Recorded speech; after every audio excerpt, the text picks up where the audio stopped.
un lugar donde su amor reinando está. Corrientes de gracia fluyen con libertad, donde su amor es sin igual, fluyendo está como un caudal.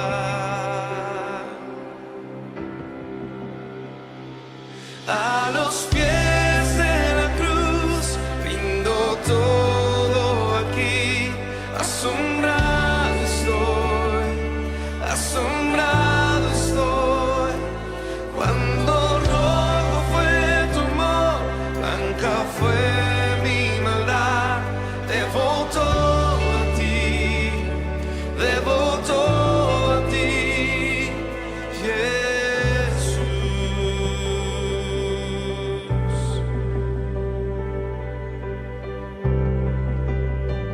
Hay un lugar donde la maldad pierde su poder. Mi corazón tiene paz con Dios y su perdón,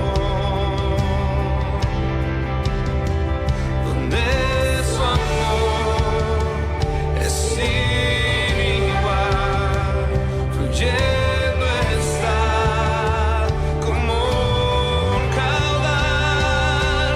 A los pies de la cruz rindo todo aquí, asombrado estoy, asombrado estoy.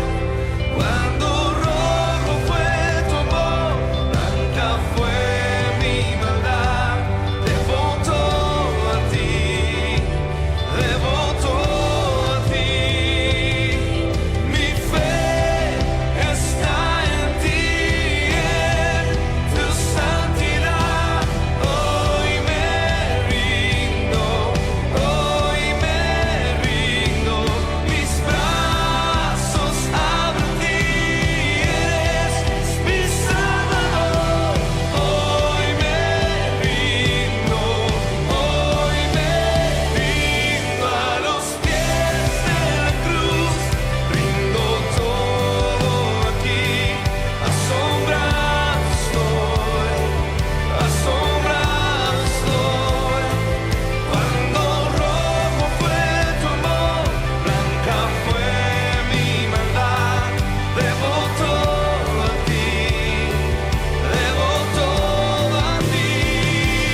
A los pies de la cruz rindo todo aquí, asombrado estoy, asombrado estoy. Cuando rojo fue tu amor, blanca fue mi maldad, debo todo a ti, debo todo a ti, debo todo a ti, debo todo a ti.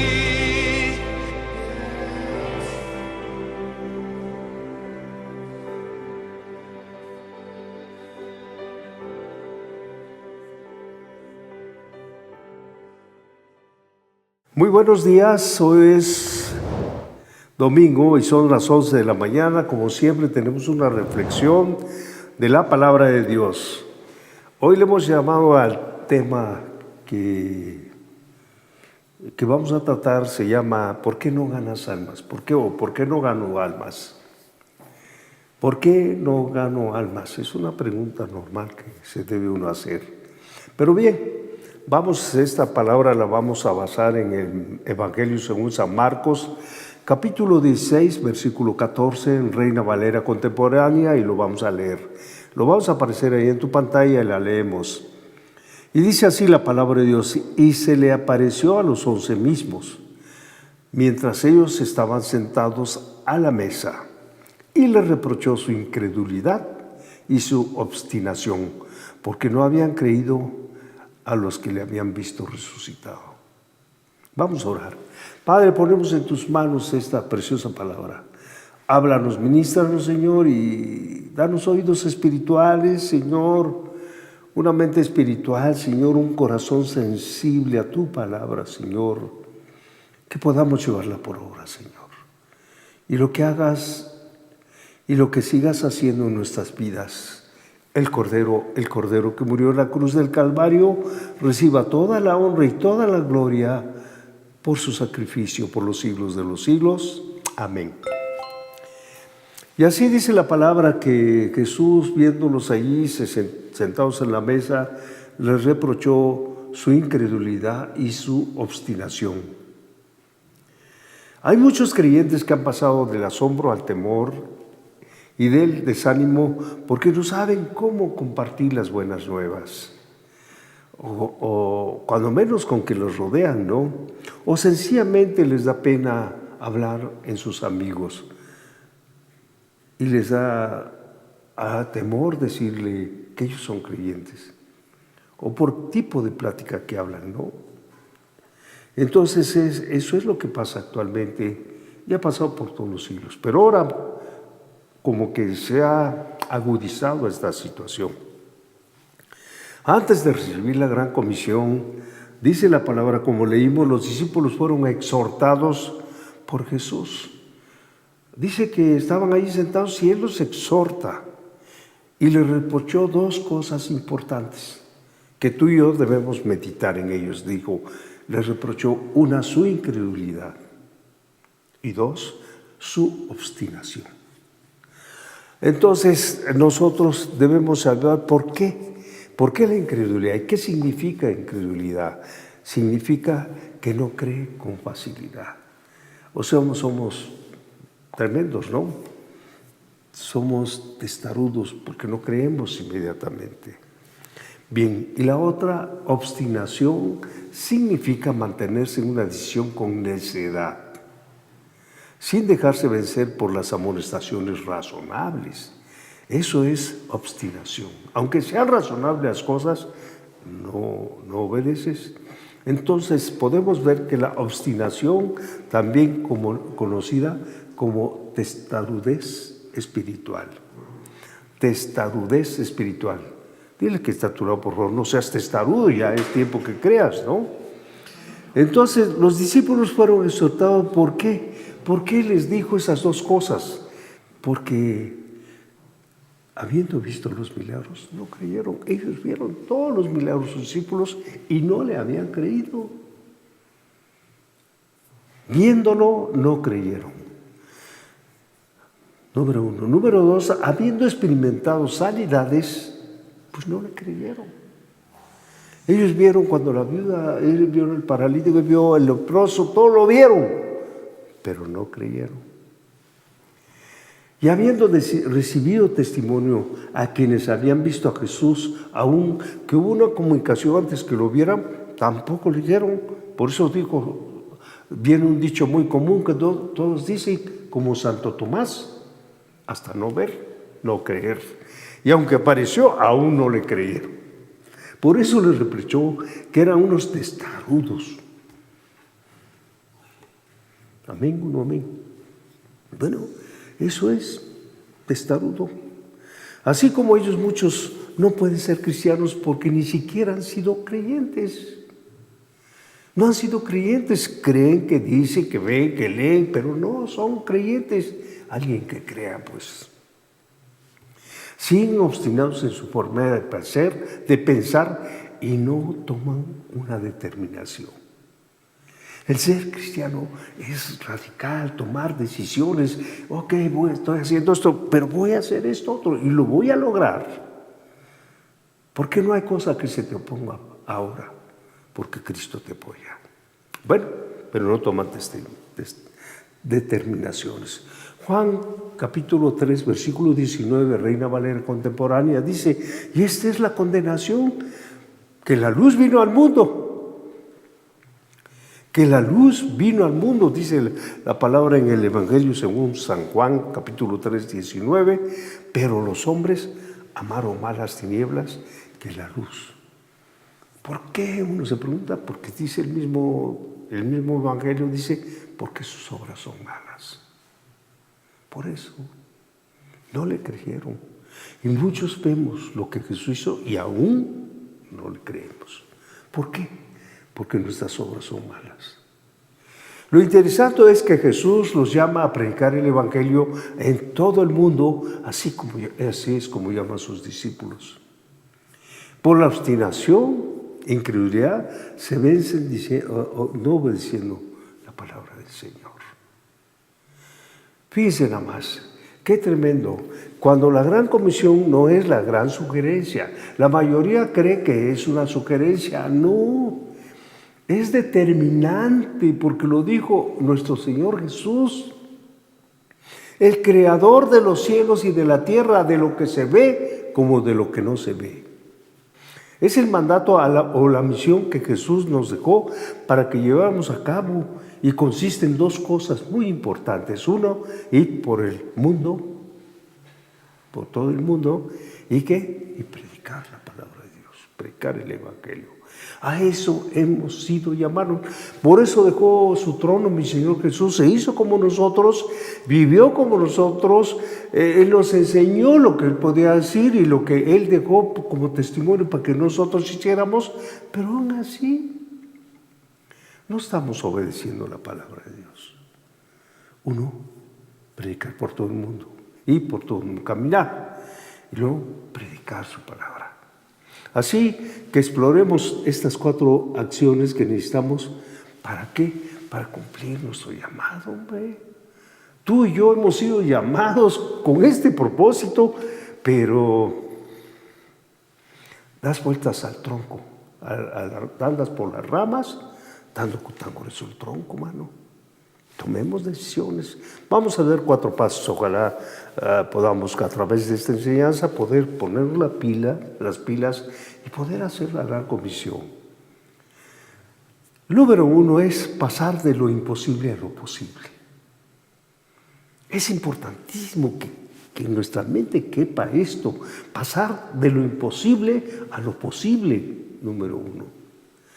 Juan 14:12 dice el Evangelio según San Juan, de cierto os digo que el que en mí cree, dijo Jesús, bueno, dices que tú lo crees, bueno, yo también.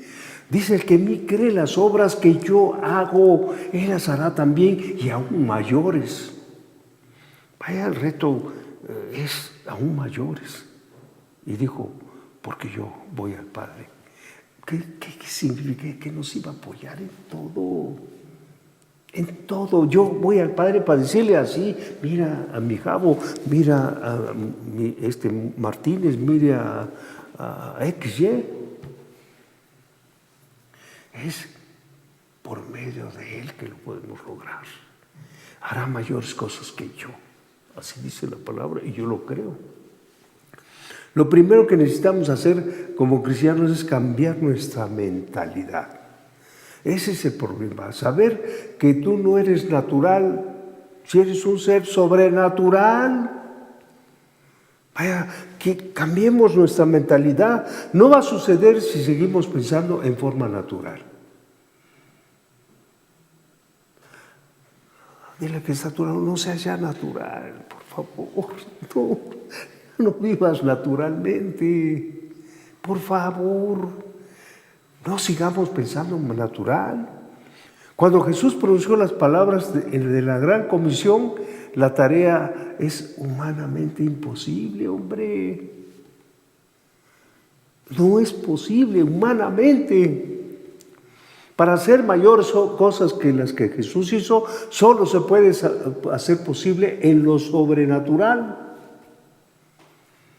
Ahí tenemos que aprender a movernos. Y para moverse en lo sobrenatural es la fe, que tú la tienes y yo también la tengo. ¿Pero cómo puede ser eso? ¿Cómo puede ser eso? Eso dijo Nicodemo. ¿Cómo puede ser eso? Y el Señor le dijo, Nicodemo, y le explicó, no vas a entender. Entonces, lo que tú necesitas, mi querido Nicodemo, dile a los que están, mi querido Nicodemo, es nacer de nuevo. es nacer de nuevo. Para que puedas, dice, no me vas a entender si tú no naces de nuevo. Entonces, si tú no estás haciendo eso, porque no has nacido de nuevo. Para entender las cosas que estamos predicando y Jesús nos dijo, es necesario nacer de nuevo. Para entenderla siquiera, pues, tenemos que nacer de nuevo. Porque solo puede hacerse todo esto en lo sobrenatural. Amén o no amén. Marcos 16, 15, 16 dice, Reina Valera contemporánea, y les dijo, vayan por todo el mundo y prediquen el evangelio a toda criatura. Y el que crea y sea bautizado se salvará, pero el que no crea será condenado. ¡Wow! Fíjese nada más. Sin embargo, para los discípulos el milagro sucedió, porque sí sucedió. Aquel pequeño grupo de cristianos temerosos creció hasta que pudieron encontrarse congregaciones creyentes en el Imperio Romano. Por eso se escondían. Después hubo una persecución tremenda y los mataron, sí cierto, pero creyeron. Se metieron en unas tumbas allá abajo y pusieron un símbolo de Xoye. Y era la manera que se podían identificar. ¿Qué pasó con estos incrédulos? Creyeron. Vieron los cambios. Después de esa sangolotiza, creyeron. Y pudieron hacer el cristianismo que hoy todavía llevamos a cabo. Amén. Fue posible en lo sobrenatural. Sin embargo, para los discípulos del milagro sucedió como lo vimos. Y fueron cambiando las cosas. Se habían transformado, ¿qué? Milagrosamente. Cambiaron de lo natural al sobrenatural y lo vieron. Y fueron transformados en predicadores. ¿Y saben qué? Ya no tuvieron miedo. Ya no tenían temor. Y dispuestos para anunciar el mensaje de la salvación. Después murieron trágicamente.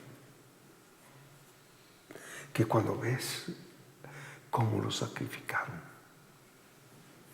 pero les acabó el miedo. ¿Por qué? Tomaron la determinación de andar en lo sobrenatural. Tú tienes que determinarte, yo tengo que determinarnos. ¿Andar en lo que hemos creído o andamos a medias? Número 2, para aprender por qué no ganamos almas, pasar de la inactividad a la responsabilidad. Dice en 2 de Timoteo 4:5, Reina Valera contemporánea, pero tú sé sobrio en todo, soporta aflicciones, haz obra de evangelista, cumple tu ministerio, le dice. Amén.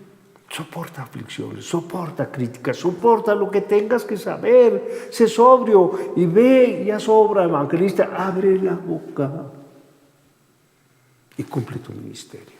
Es lo que nos quiere decir en 2 de Timoteo 4:5. Entonces, el pensamiento de Pablo, la proclamación del evangelio ocupaba un lugar muy importante en su vida, que llamaba responsabilidad en cada creyente. Él dijo, aún sufro dolores de parto para que sean engendrados hombres valientes, mujeres valientes, que conozcan del Señor y lo puedan predicar. John Wesley, uno de los reformadores de la iglesia del siglo XIX, dijo, con estas palabras lo vamos a leer en tu pantalla, y dice así, lo que sí temo, fíjese nada más lo que dice este hombre, lo que sí temo es que algún día la iglesia siga existiendo como algo frío, sin vida espiritual e irresponsablemente callada en un mundo que se mueve sin Jesucristo. Y es lo que está pasando ahorita. No nos atrevemos, nos vemos en el carro, nos trasladamos, conocemos, vamos al mercado, te metes al metro, pero no hablas nada. Pero sí estás en tu celular. Y luego te bajas y caminas, y luego te caes en un hoyo y hombre, dile que no te azotes, que hay chayotes. Amén. John Wesley supo discernir los tiempos que estamos viviendo. Pasar de la inactividad a la responsabilidad es una determinación personal. No es un milagro que Dios tenga que hacer en tu vida. Es una determinación personal, es una decisión que tú, a partir que escuches eso y no haces caso, hermano, tu sangre no está sobre mi vida. Esas decisiones las tomamos los cristianos redimidos por la sangre de Jesús, por la sangre del Cordero, que tenemos claramente ese hermoso sacrificio de mi Señor y Padre. Dice, pues si es que Jesús, ¿sabes lo que estaba sufriendo, papito lindo? Al ver que estábamos matando a su hijo, ¿qué crees que Él no sintió el dolor? ¿Qué crees que Él no lloró? ¿Qué crees que no sintió aquel sacrificio? Que a su hijo lo mandó como cordero. Por eso dice, Cordero de Dios que quita el pecado del mundo. ¿Tú crees que no le dolió al jefe, papito? Que Jesús estaba ahí siendo sacrificado como un cordero, profetizado por todos los profetas de todo el Antiguo Testamento.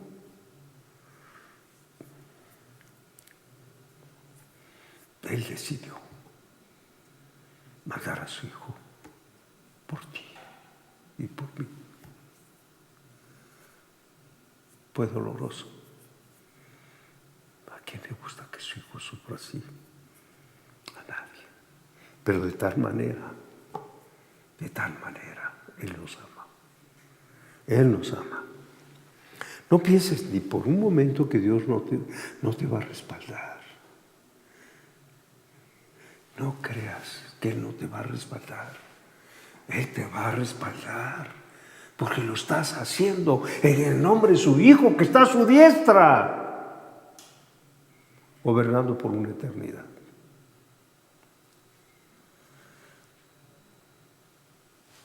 Él te va a respaldar todo lo que Él dijo, por eso toda autoridad me ha dado. Si tú decides obedecer a Dios ahora, si tú decides que me estás escuchando obedecer a Dios ahora, vas a ver la mano de Dios en toda tu vida. Pero es una decisión que tú tienes que tomar. Yo ya la tomé. Número 3. Pasar del miedo al valor. Dice Efesios capítulo 6, versículos 19 al 20, dice, según Reina Valera contemporánea, decía Pablo, oren por mí, para que cuando hable me sea dado el don de la palabra y de conocer sin temor el ministerio del Evangelio, del cual soy embajador en cadenas. Oren para que lo proclame sin temor, que es como debo hacerlo, sin miedo. ¿Por qué no predicas? ¿Tienes miedo? ¿Mucho mieditis? ¿Por qué? ¿Qué razón tienes? ¿Qué justificación tienes para no predicar el Evangelio? Ahora más que nunca, que todas las condiciones se están dando. Los azores de los últimos tiempos están a la vista. ¿Por qué no hacerlo? ¿Por desconocimiento, por desobediencia o por miedo? No tengas miedo. La guerra espiritual a la que Pablo se refiere en este capítulo demanda al creyente una intensa vida de oración. Lo que pedía, oren por mí, ¿qué demandaba? Oración. ¿Qué tienes que hacer tú y yo? Orar para hacer una vida llena de valor. No debemos olvidar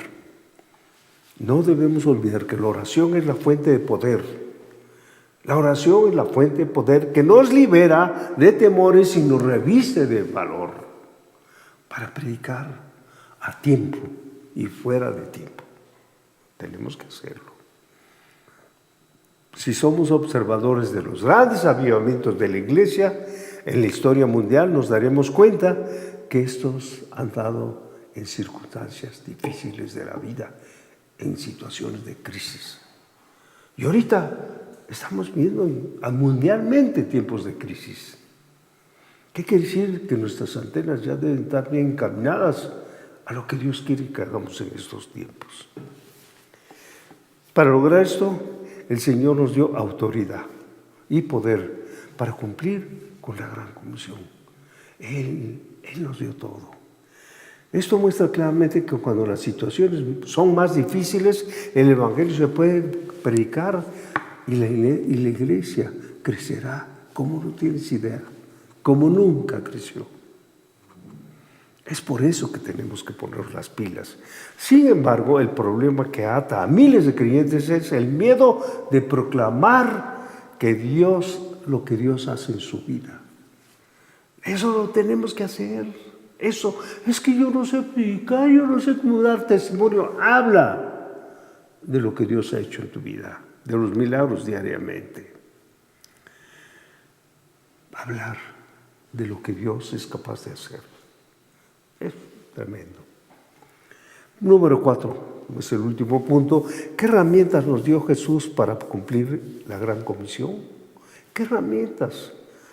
Jesús nos dio autoridad, quiere decir potestad, en el cielo, en la tierra y en las profundidades de la tierra. Por eso debes saber lo que tú tienes, autoridad. Por eso dice Lucas, Jesús nos dio la autoridad potestad. Dice Lucas 10:19, Reina Valera Contemporánea, dice: miren, yo les doy a ustedes poder para aplastar serpientes y escorpiones, para vencer a todo el poder del enemigo sin que nadie los dañe. ¡Wow! Pero Juan, no vas a ver esto. Tú ves, si ni siquiera esto que está escrito no crees, mano. ¿Qué es autoridad? Viene la palabra griega exousia, que significa es lícito y capacidad para actuar. No te va a detener nada, hombre, ni a ti ni a mí. Se entiende como el derecho legal otorgado. Yo tengo un derecho legal, Dios ya me lo dio. El creador de los cielos, el que me creó, me dio esa autoridad otorgada para hacer lo que Él me mandó.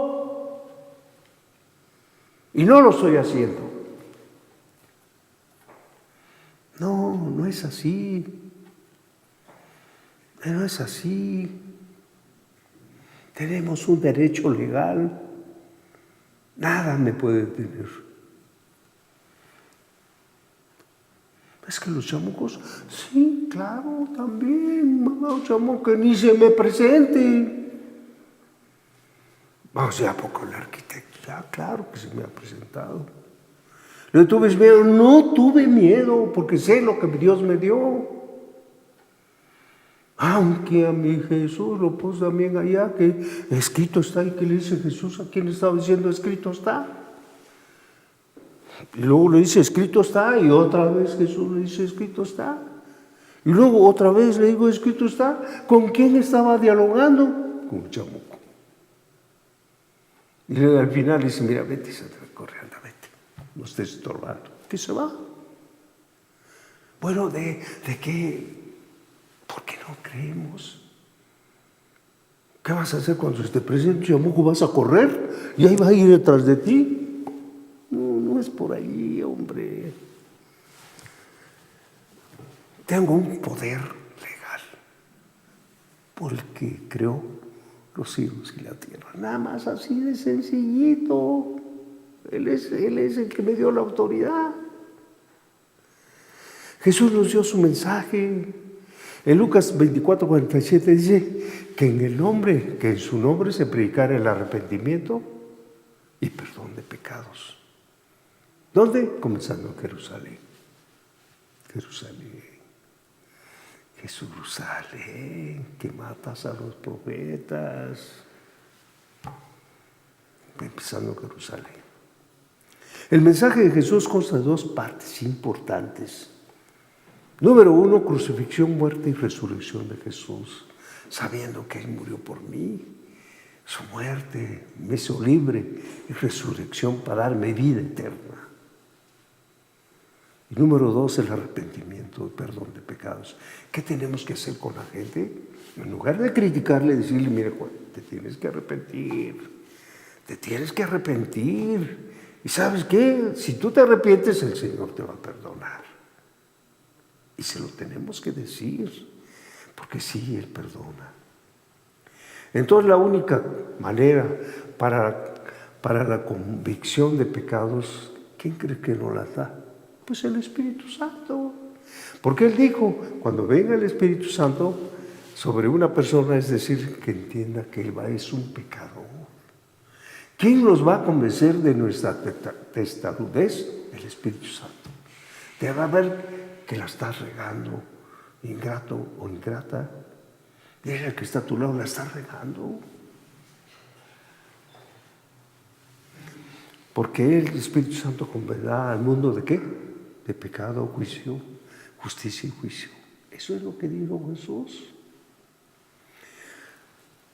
Punto C, nos dio la unción y el poder. Pero cuando venga sobre ustedes el Espíritu Santo, dice en Hechos 1:8, recibirán poder y serán mis testigos, testimonio en Judea, en Samaria y hasta lo último de la tierra, hasta México pues. ¿El Señor nos mandó sin armas? No, no nos mandó sin armas. Él nos dio autoridad y el mensaje de poder de nuestro testimonio. Un testigo es alguien que da testimonio de un hecho que él mismo vivió. Miren, era un borrachín, era un alcohólico. Viví como 18 años siendo alcohólico. Y los últimos 6 meses totalmente alcohólico y drogado. Y de allí mi papá, mi mamá dijeron, este hombre ya no tiene remedio. Doña Norma en ese entonces decían, déjalo, este está mal de la cabeza, es un alcohólico, ¿no te das cuenta? Pero cuando me rescató el Señor, los primeros que se convirtieron fueron ellos, mi papá y mi mamá. Porque creyeron, porque vieron el testimonio de lo que Dios había hecho en mi vida. El testimonio de que me cambió.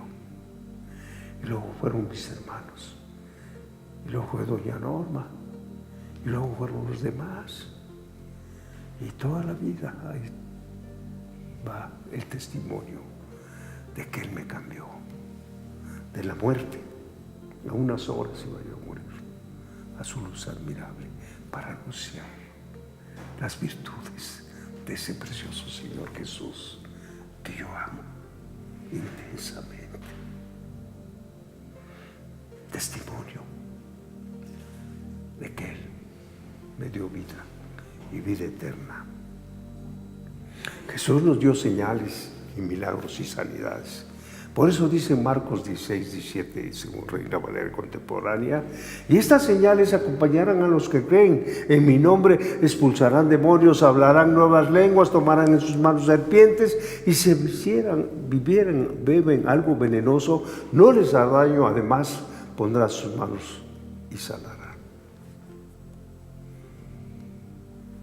Es verdad, es verdad. Una señal es una marca. Una señal es la marca del amor y del poder de Dios sobre tu vida. ¿Por qué no apreciarla? ¿Por qué no tomarla? ¿Por qué tanta testarudez? ¿Por qué tanta obstinación? Si es la marca que Él te puso en tu vida. y de poder en tu vida y en mi vida.